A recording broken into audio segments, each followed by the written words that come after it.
JD from New York, 206.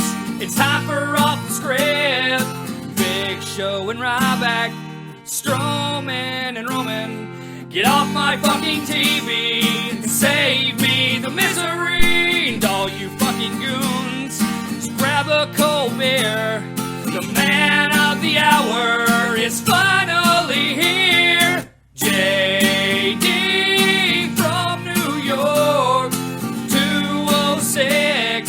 It's time for Off The Script. JD from New York, 206. It's time for Off The Script.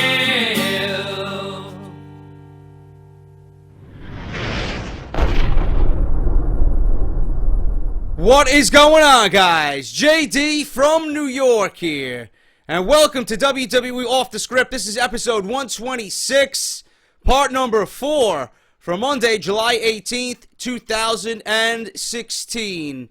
And as I look into the camera, or I look on my computer screen as I look at myself recording this video, boy, do I look like shit. I feel terrible, man. I will be lucky if I get through this podcast in one piece. I'm all congested.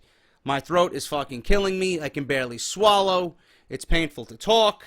But I will not miss a fucking podcast and give you guys a shit video, man. I'm going to try my best to get through this video and give you guys the best damn fucking podcast anywhere for WWE news and rumors, especially being that it's a big week.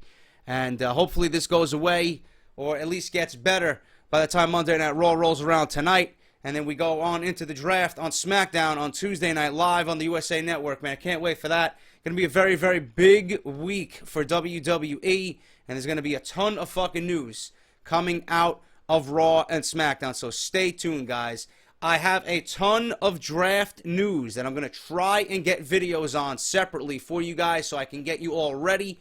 I don't want to put them in this video because the topic of discussion today is going to be Brock Lesnar, and it seems that we have a resolution, and we have the one substance that Brock Lesnar got nailed for on this USADA drug test violation that everybody seems to be talking about. We'll go over that in this very video, but the draft is coming up, and I'm going to get you guys ready the best that I can, hopefully permitting with my throat. So look forward to that Monday and Tuesday, especially Tuesday because I am off from work.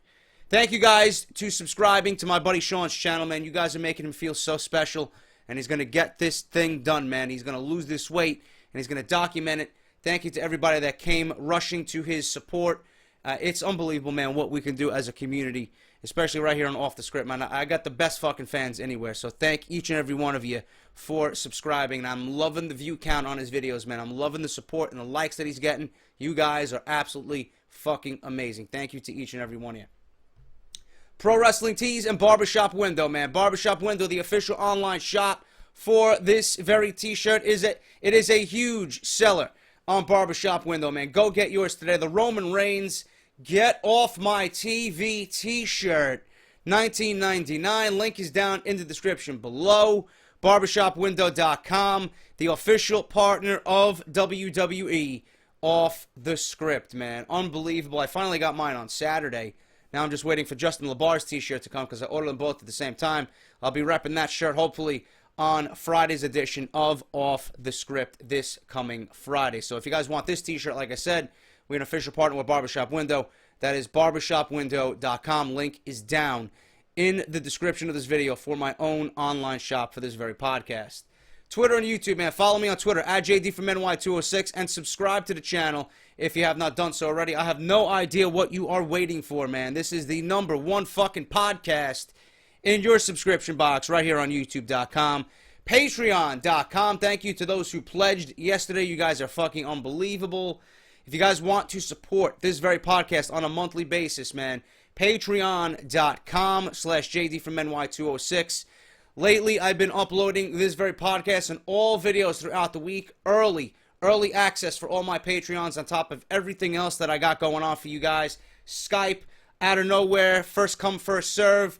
We got Twitter following. You guys are fucking unbelievable, man. I got to get right back into getting everybody's Twitter again because there's been a bunch of new followers. I still have to send your t-shirts out. I'm just waiting for fucking you know, I got to get everything situated, man. It's a very, very difficult task when I'm dealing with fucking 30, 40 different patrons who need t-shirts, man. But you guys are getting your t-shirts very, very soon. Believe me, I just got to sit down and order all the shirts in bulk and see what I could do with Barbershop Window and Pro Wrestling Tees, man. So thank you to all those who have supported through Patreon. That's patreon.com/JD206.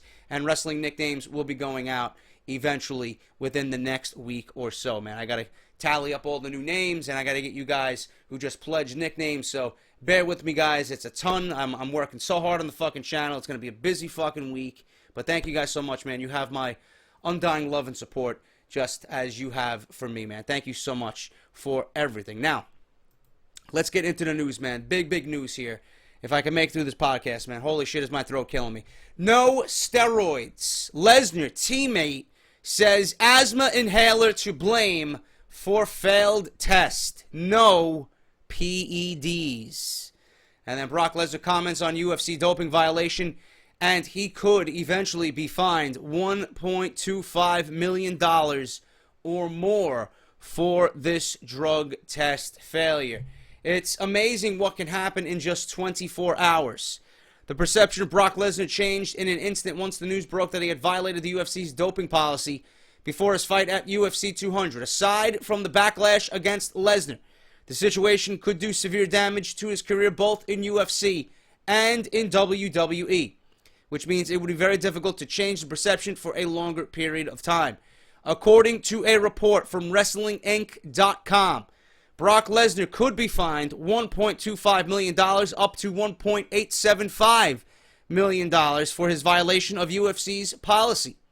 However, if his violation is confirmed and it is an anabolic steroid, Lesnar stands to lose much more, and as much as half to 75% of his winning purse, including his bonuses based of UFC's pay-per-view buy rates. Holy shit.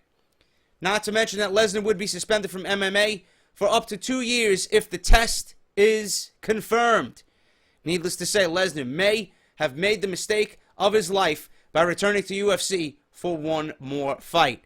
It's important to note that Lesnar passed tests on 3 other samples collected last month, but it was one sample that caused UFC to inform him of a potential violation. Lesnar commented on the situation by simply saying, "We will get to the bottom of all of this. There will be more updates soon of Lesnar's status." Now, what I'm about to read to you guys, I urge you to take it with a grain of salt, because this is on a public forum which anybody has access to. We don't know the identity of said people on forum and website, but this was revealed on, what's today, Sunday? It was revealed on Friday night going into Saturday. Now, what I'm about to tell you is a potential substance being shed to the public about Lesnar's violation and failure. Now, you can believe it or not. You can believe it or not. You could write it off as complete bullshit. You could say JD was right. You could say, fuck you, JD, I know you're wrong. Lesnar's on steroids. Whatever the case may be, but this is what everybody is reporting right now. Take it with a grain of salt until there is official word from the UFC, the USADA, or Brock Lesnar. Do not take this to heart. Okay, I am simply reading you what is being reported as of Lesnar's status right now and the substance that made him fail his drug test. The mixed martial arts community had a collective meltdown on Friday afternoon when it was revealed by the UFC that the United States Anti-Doping Agency had flagged Brock Lesnar for potential violation of their doping policy. The sample in question was taken by the USADA on June 28th, and the results were discovered on July 14th. While Lesnar does have the option to test the B sample, it is important to note that he also passed multiple drug tests which were issued by the USADA to the sample in question. They tested him several times and he passed all of their tests. An alleged teammate of Lesnar, who calls himself D2, took to an internet forum and he tried his best to shed as much light on the situation as he could, revealing that Advair may be the agent in question of Lesnar's results. Advair is used for asthma treatment. This is what Lesnar's alleged teammate had to say, and I quote, "As many of you know, I train with Brock, and I've brought this to the board because a lot of people want inside information, and a lot of people in his camp want answers.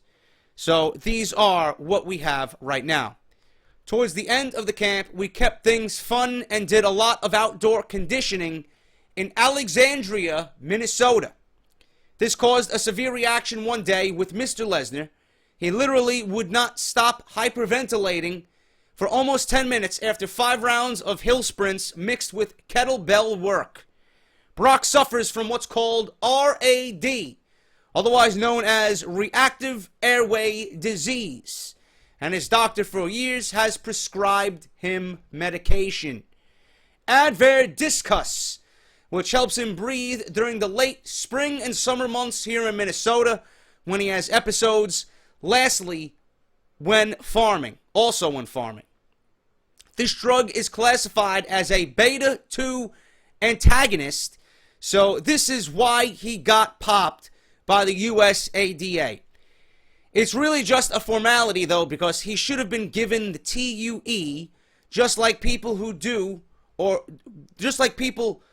who have ADHD and take Adderall that fight in the UFC or other painkillers for injuries. He passed the 7 other tests and was not using any GH or anabolic agents of any kind, which everyone right now is assuming. He did not take this medication while in Las Vegas because he breathes well in that climate, so this gave him no special advantages over Mark Hunt. Just wanted to clear the air over here. Once again, you heard it first from me. I have other members here who can verify that I train with Brock. Thanks, D2. There you got it. That is what is going around right now. Take it with a grain of salt. I have no idea of any of the substances that people are talking about, but I will say this. 2 things, as I can't even fucking talk, man. It's very painful to talk. You guys are lucky you're getting a video right now, and thank you for bearing with me through this fucking throat pain. I don't know what the fuck caused this. 2 things. Number 1, I didn't know Lesnar had asthma, okay? Number 1, also, with the asthma situation, this is a believable story, okay? This could very well happen. If these guys over there at the USADA are that strict, this could very well be the agent in question that nailed Brock Lesnar for his potential drug violation. It is certainly a believable story. Now, the funny thing here is, everybody came at me on part 1 of this fucking podcast, okay? Or part 2. I believe it was part 2 of the podcast. Yesterday, we talked about Steve Austin possibly being named the general manager of Monday Night Raw. So it was part 2 on the podcast that everybody came at me, and they were saying, "Oh, JD, you know, you're a fucking idiot. Brock Lesnar's not the biggest athlete in the world. Have you heard of Stephen Curry and LeBron James?" Give me a fucking break, people. I mean, seriously, give me a fucking break. LeBron James, I don't give a shit how many fucking championships he won. I don't give a fuck about LeBron James' accomplishments. LeBron James goes from team to team to try and win championships. Fuck him. I don't give a shit about LeBron James. You're not going to see LeBron James give up the basketball jersey and go fucking pick up a baseball bat and start nailing home runs in the MLB. Or you're not going to see him fucking playing shortstop for the Cleveland Indians. Get the fuck out of here. Okay? LeBron James is a one-dimensional athlete. I don't give a shit. Brock Lesnar and the accomplishments that he has done over his career. NCAA fucking collegiate champion. UFC world heavyweight champion. People fucking put him down by coming from a fake sport. The people that hate him because he's come over from WWE and he's shown everybody that at least there's one guy over here that can go into your sport and fucking dominate and kick ass and be very well at it and get paid well to do that. Outshining everybody that is in your fucking sport. The reason why UFC 200 sold as many pay-per-views as it did is because Brock Lesnar's influence over this sport and over sports in general, wherever the fuck he goes, He can go on Sports Center. He can go to fucking UFC. He can go to WWE. The guy can fucking literally do nothing. And name recognition follows him everywhere he goes. Okay? I might have jumped the gun and said, oh, he's the biggest athlete in the world. Right now, the most talked about athlete, before all this bullshit happened, was Brock Lesnar. Fuck everything else. There's nothing going on right now. You're not going to have many people who are doing what Brock Lesnar is doing. There's nobody in the WWE. There's nobody in combat sports that can do what Brock Lesnar is doing. Nobody. I don't give a shit who you are, how big and strong you are. Nobody can do what Brock Lesnar is doing. Plain and simple. Okay? Everybody wants to come at me for the LeBron James comment. Get the fuck out of here, man. I'm not getting that fucking technical. You guys know exactly what the fuck I meant. Meanwhile, you're bringing all these fucking different athletes to me. Give me a break. Seriously, cut me a break. Guys are always fucking nailing me for something so fucking critical. All you do is critique. You know? Give me a fucking break. And there'll be some fucking idiot. JD, you can't take comments, man. The fuck out of here, bro. You can't take opinions, man. Yeah, I can take opinions. I can't take stupidity. That's the fucking problem. Anyway, number 2. I hope this is true. For all the people that came to me on Twitter and that continue to come at me on Twitter, I can't wait until this is fucking revealed as the reason. Oh, Brock Lesnar's doing steroids. Oh, Brock Lesnar's fucking juiced up. Brock Lesnar's not natural. Nobody could get that big. What about John Jones? You fucking hypocrite. John Jones was nailed for the same thing. You fucking hypocrite. I don't think you guys listened to me when I spoke. Okay? What about Roman Reigns? You fucking hypocrite. Brock Lesnar wasn't the UFC champion. Roman Reigns was the WWE champion. Going into a massive main event on a pay-per-view that has been built up so big with 2 dream matches. 2 WrestleMania caliber matches. And he gets nailed for a fucking drug violation. As the WWE champion. That's why I came down hard on him. Because he's the face of the fucking company, and he got nailed. If you're in that type of position, you shouldn't be getting nailed for drug test violations. Fuck that. Okay? Lesnar, I gave you every reason under the sun why I don't think this guy's taking steroids. If he is, so be it. Okay? If he is, so be it. As long as he passed the fucking test, you'll never know. I'll never know. And quite frankly, who the fuck cares? You're going to pay money. You're going to fucking pick up your remote to watch this guy fight. It doesn't fucking matter. Okay? I hope this is right. And the John Jones situation is different. You fucking retards. It is completely different.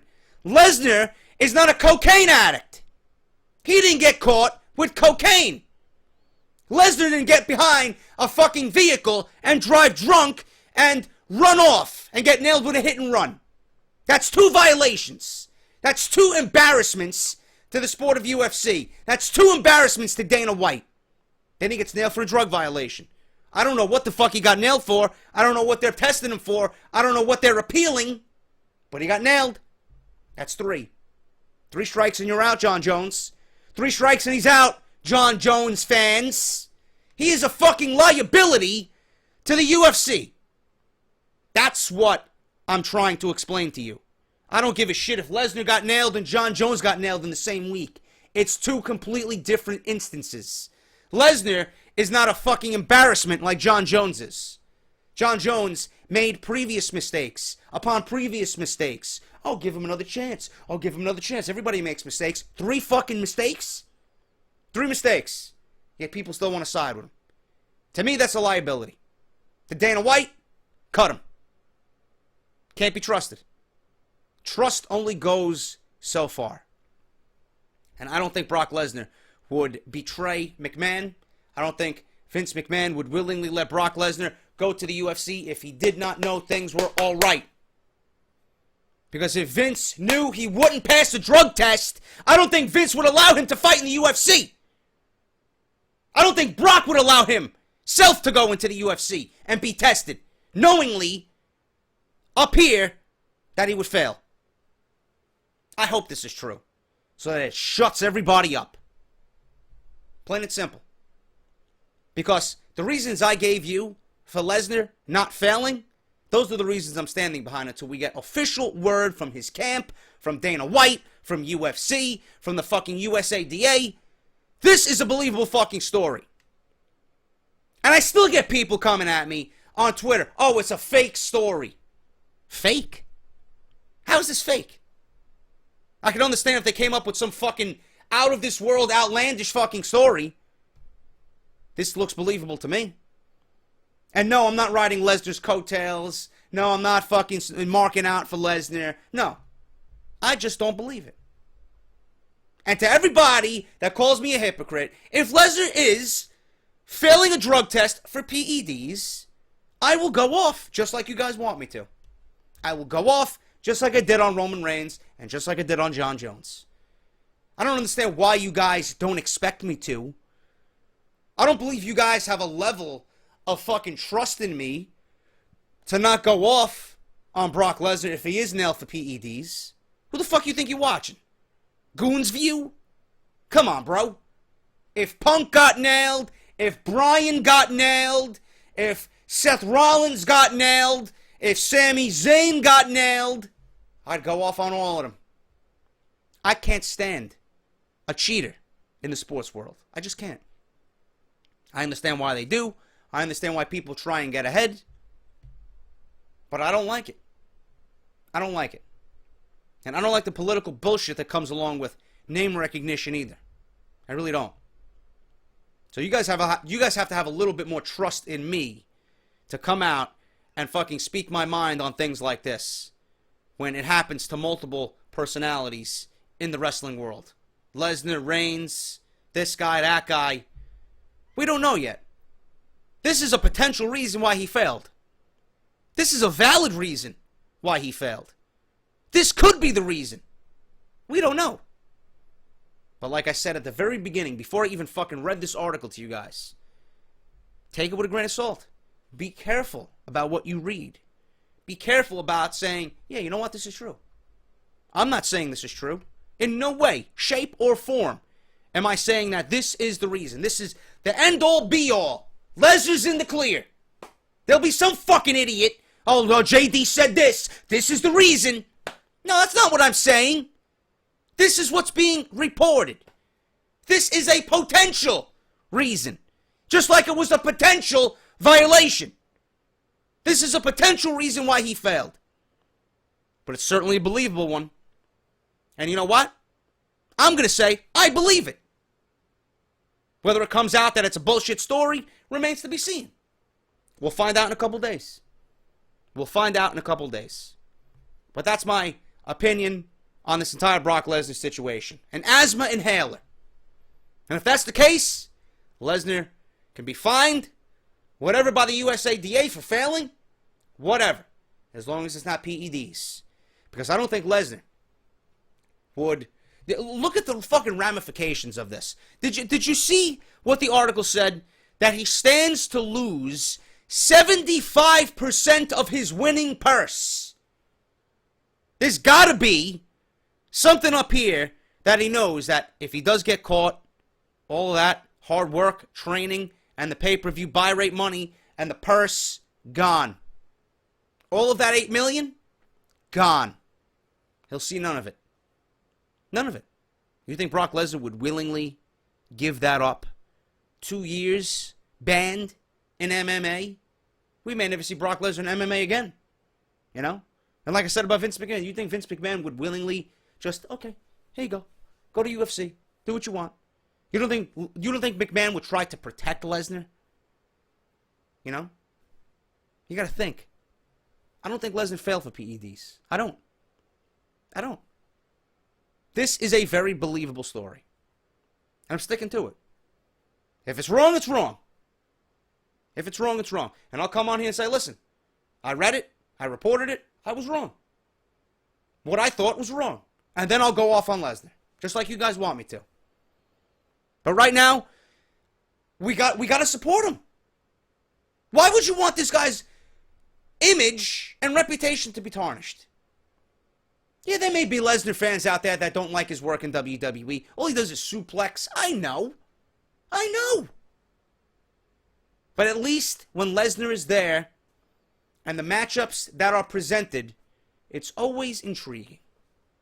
He brings a certain aura to the television show that we really don't have throughout the year.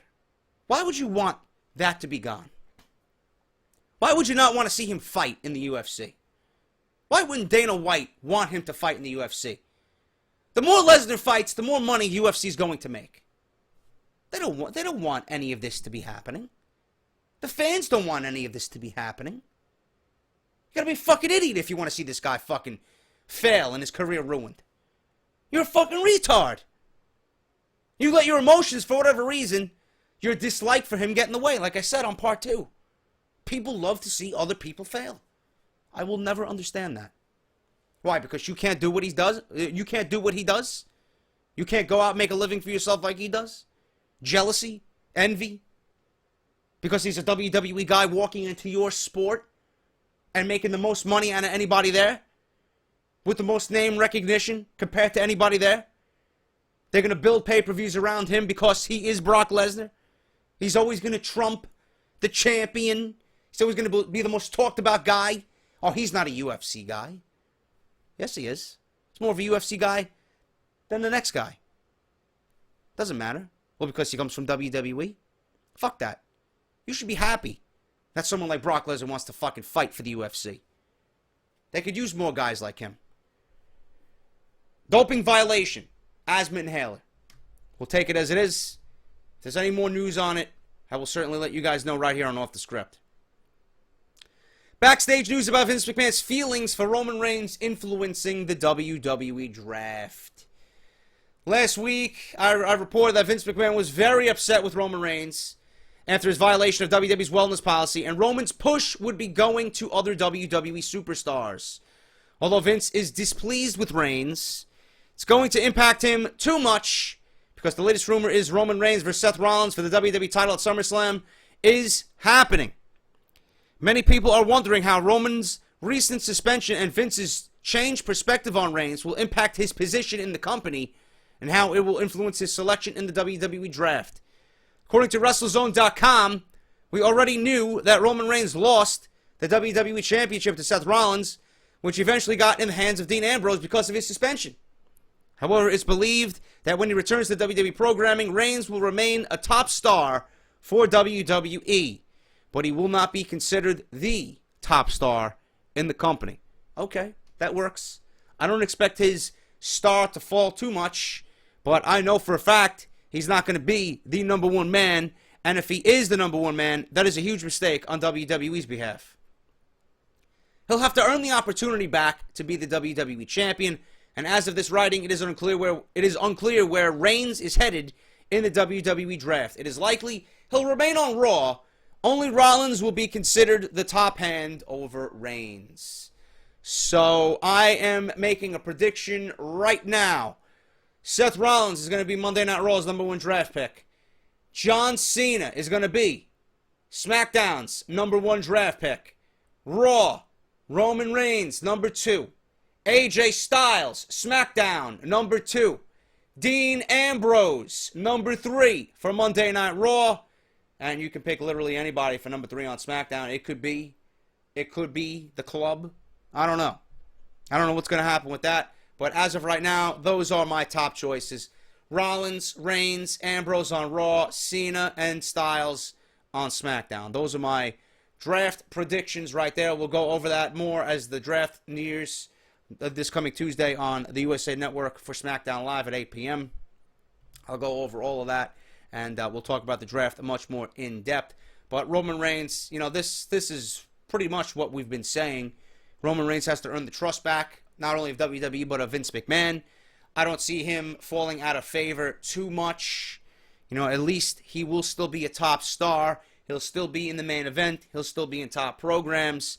But he is not winning the WWE Championship back, and he's not going to be considered a top star in the company for a little bit at least, until he gains the trust back. Hopefully WWE sticks to their guns on that, Because if they bring him back and they do exactly what they did with him before he got suspended, it's going to look bad not only on Reigns, not only on Vince, but it's going to fucking look bad to the WWE superstars that think this guy can get suspended, have the title stripped away from him, and then come back stronger than ever. But meanwhile, if that was anybody else who failed that drug test, they would be stripped, they would lose their fucking star power in the WWE, they would be brought down several notches on the WWE ladder, and it would be a fucking absolute hellacious dogfight to get back to where they once were.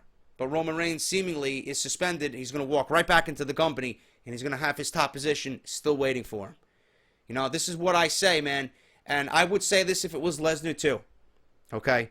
Everybody needs to be treated equal. I don't give a shit who you are, how big your name is, where you stand in a company, what your status is on the totem pole. You need to be treated equal. If fucking Zack Ryder was nailed, he'd get suspended and have the same fucking thing happen to him. If Roman Reigns got suspended, he needs to be treated just as Zack Ryder would be suspended, hypothetically speaking. If Zack Ryder got suspended and he was the WWE champion. So that's my gripe with this whole Roman Reigns thing. That's been one of my biggest concerns about this Roman Reigns thing. But I hope whatever was reported here is going to happen. He needs to gain trust back. That is key. Do not give him everything at once. Have him work back, or have him at least work for it and gain everybody's trust, especially the locker room. That's key. Kota Ibushi signs NXT contract with WWE. The rumors have been claiming for a while now that Kota Ibushi would be signing with WWE before the end of the Cruiserweight Classic. He is expected to go very deep into the tournament, so time was on his side. This week, he defeated Sean Maluda in the match of the night, and there is no question that they stole the show for Episode 1 of the Cruiserweight Classic. If you missed my review on it, please go check out the link down in the description. I talk about everything in depth about Week 1, and I will do the same if you guys want on Week 2. Let me know what you guys want down in the comments. Yes or no to a Cruiserweight Classic review each and every Wednesday. Now, they did definitely steal a show. It seems as if Ibushi and WWE have seen enough of each other to know what the future holds. According to a report from WrestleInc.com, Kota Ibushi has signed a contract with WWE to appear on NXT once the Cruiserweight Classic is over, which is going to help a lot after the WWE draft and brand split. Ibushi is a superstar, so adding his talent is going to be a great thing.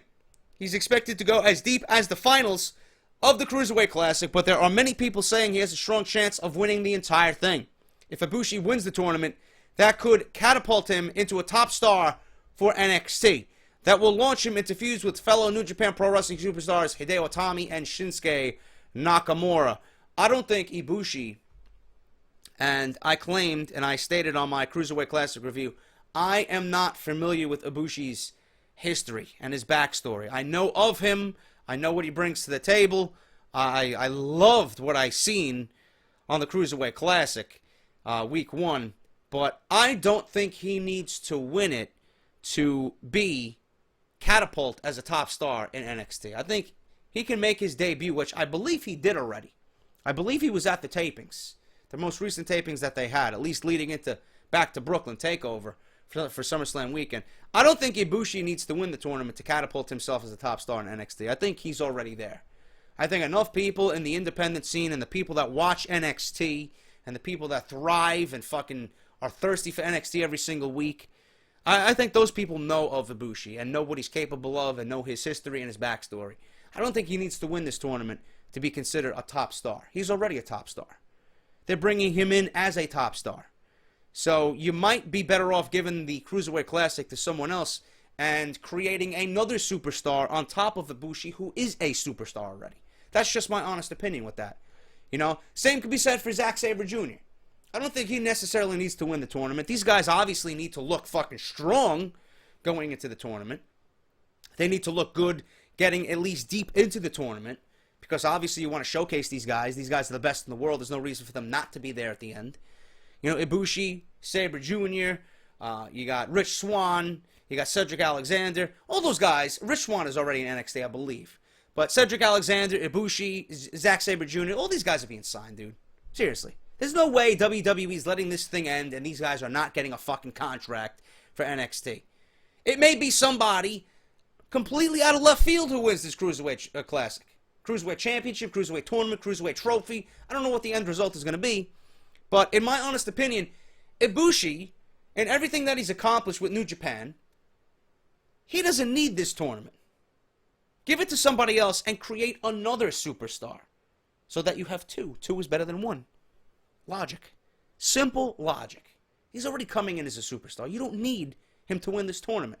Give it to somebody who can use it, who needs it. Ibushi doesn't need it. WWE talking about using more local enhancement talent in matches. Now, this is something I didn't think I would be reading or hearing about at all.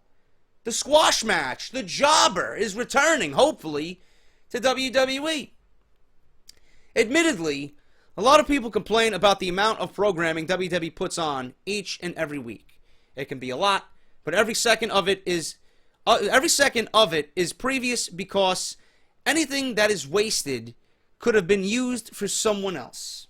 For example, there are a lot of situations where a random match or something similar could have been scrapped to make one more match on Raw go from good to great.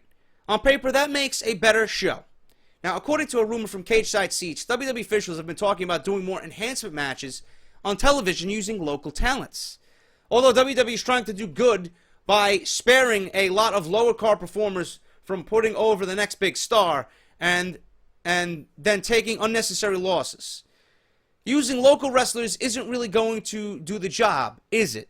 The problem is that logic is in the audience. They don't seem to know who the talent is, so a win over them isn't really very meaningful. It is also taking time away from WWE superstars that are on the roster already and need TV time. The only way I would use enhancement talent is not to fill time slots on television that could be filled with guys that are already on the roster. Enhancement talent needs to be utilized when someone makes a debut. Several weeks of a debut. For example, I'm going to use Apollo Crews as a perfect example. I'm going to use Baron Corbin as a perfect example. Not many people know what NXT is. Only a small percentage of the WWE audience has subscribed to the network. They don't really watch NXT. Those who are subscribed, obviously, NXT is one of the big selling points for the network. You know what NXT is. But a lot of people who don't have the network, they don't know what NXT is. They don't know who is in NXT, you know. So a guy like Baron Corbin, they don't know who the fuck this guy is. A guy like Apollo Crews, Tyler Breeze, they don't know who the fuck this guy is. These guys are. What bothered me is when Apollo Crews made his debut on Monday Night Raw. Who did he squash? He squashed Tyler Breeze in 2 fucking minutes. There's no reason for Tyler Breeze, who just got promoted and was showcased on Breaking Ground, which was a great fucking show.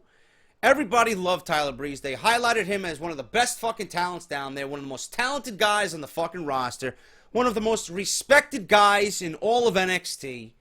He worked alongside Apollo Crews. He comes up to the main roster, and Apollo Crews and Tyler Breeze have a match on Raw for Crews' debut. And in 2 minutes, Apollo Crews squashed Zack Ryder. Instead of squashing Zack Ryder and making him look even worse than he already does, Apollo Crews could have squashed an enhancement talent, showed everybody what he's fully capable of in the ring, show off some of his arsenal, and that can continue for a couple of weeks until he actually develops into a full-fledged feud with somebody already on the main roster. Same thing with Baron Corbin. Baron Corbin's a big guy. Baron Corbin is somebody a lot of people in the audience are not going to know about. Once they see him, they might become interested in him because he's got the size, he's got a great look, he's got a great entrance, he's got a great theme. Who is this guy, might you ask? I'm interested in knowing more about this guy.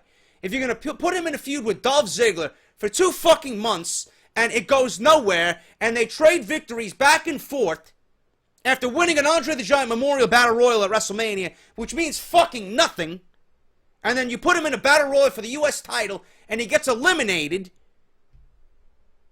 what does that mean to the audience about Baron Corbin? This guy's a fucking loser. This guy sucks.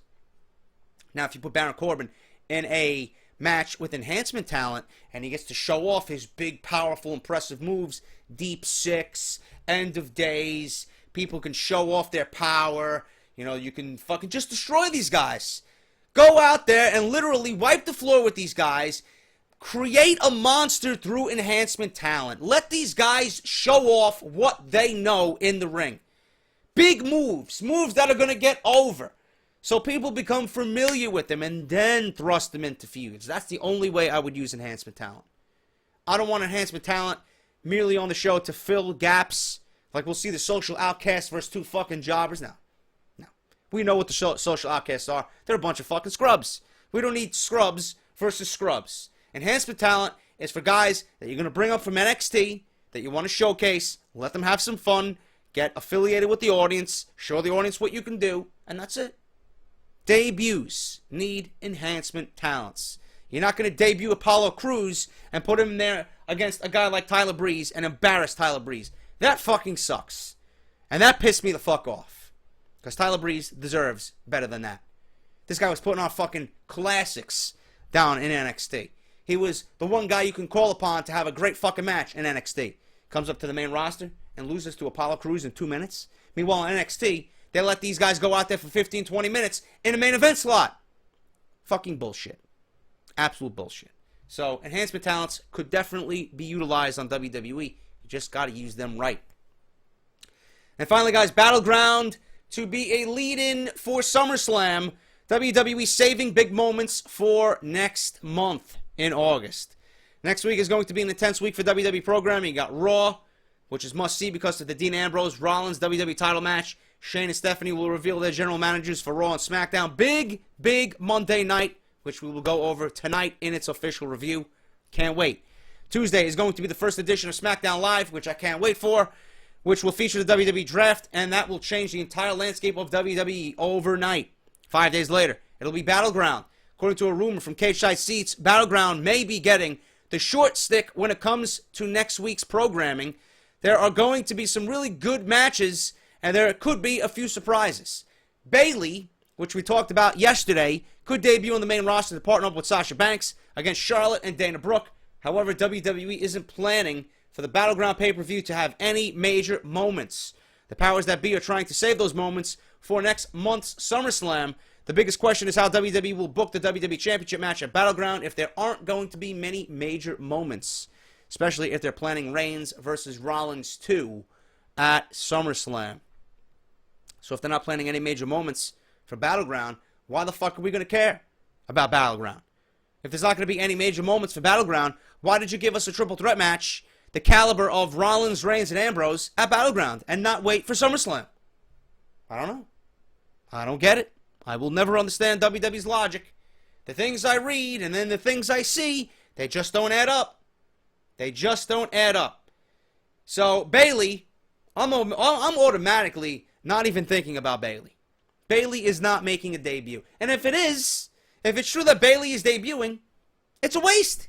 You wasted a huge fucking pop for Bayley instead of saving her until after Sasha wins the title. Because those are the two that have history. Those are the two that have the most history that people want to see on the main roster. But in a tag team match against fucking Dana Brooke, Miss Botch herself, and Charlotte, who hasn't defended the title in 2 pay-per-views now? Come on, man, it's a fucking waste. It is a waste. You guys mentioned Naomi. I failed to mention Naomi. I wasn't even thinking about Naomi. She could also be a fucking rumored partner for Sasha Banks, being that she was part of Team Bad. I didn't even think of that. Good guys. Good on you guys for bringing that to my attention. It could be Summer Rae. It could be Nikki Bella, like I mentioned yesterday. Could be. All I know, it's not going to be anybody that we fucking care about. It's not going to be Bayley. Bayley's the only one we want to see. And that would be a waste. So, this tag team match is going to do nothing but enhance Sasha and Charlotte as it should. And the team of Sasha and her mystery partner are certainly going to get a win. How many botches is Dana Brooke going to have in that match itself? We will definitely be keeping tally at Battleground on Sunday. But the only thing newsworthy coming out of the show is, honestly, the triple threat match. The John Cena, Enzo, and Cass match versus the Club and AJ Styles. I think that's going to be very entertaining to watch. Other than that, there's really nothing on this show that I care for. Seriously, obviously, we'll be doing a preview predictions lead-in on Friday's edition of Off The Script, so look forward to that. Though, I'll tell you this, man. Out of everything on this show, the one thing that I am most interested in seeing, honestly, and I know you guys are too, is the reaction Roman Reigns gets. That's all I care about. Coming off a drug violation and everybody's in tune with social media, I cannot wait to see this guy get fucking crucified at Battleground. Hopefully Washington, D.C. is a newsworthy crowd and gives us the reaction that he so rightfully deserves coming off a suspension. I can't wait to see it, and it's going to be very interesting to see how he's received upon returning from a drug violation. But that's that, guys. Thank you so much for watching. We got through it. My throat's killing me, but I got through it. Thank you guys so much for that. As you guys listen to this, there will be an iTunes podcast that goes up. iTunes podcast, Podbean, iTunes, Stitcher Radio, AudioBoom, Google Play. Make sure you guys go and download it. All the links to every website I just mentioned is linked down below. More off the script for you guys on Monday. Huge week coming up. Hope you guys stick with me. As always, WWE Draft, Monday Night Raw review, Battleground. I'm going to do match simulations for Battleground, and it's going to be fucking big. You don't want to miss it. This is your #1 source right here on YouTube.com for everything WWE, Draft, and Battleground this week. So don't go anywhere, man. I'm going to make myself a hot cup of tea. I'm going to relax. Thank you guys for watching. If you enjoyed the video, hit that thumbs up, and I will see you all tonight for Monday Night Raw review. Who's going to be the general manager of SmackDown and Monday Night Raw? Tonight's the night. Is Rollins going to win the title? Tonight's the night from Dean Ambrose. Going to be a big night, man. Can't wait. Follow me on Twitter for all the live coverage as well, at JD from NY206. Thank you guys so much. Thumbs the video up, and I'll see you guys tonight for Monday Night Raw.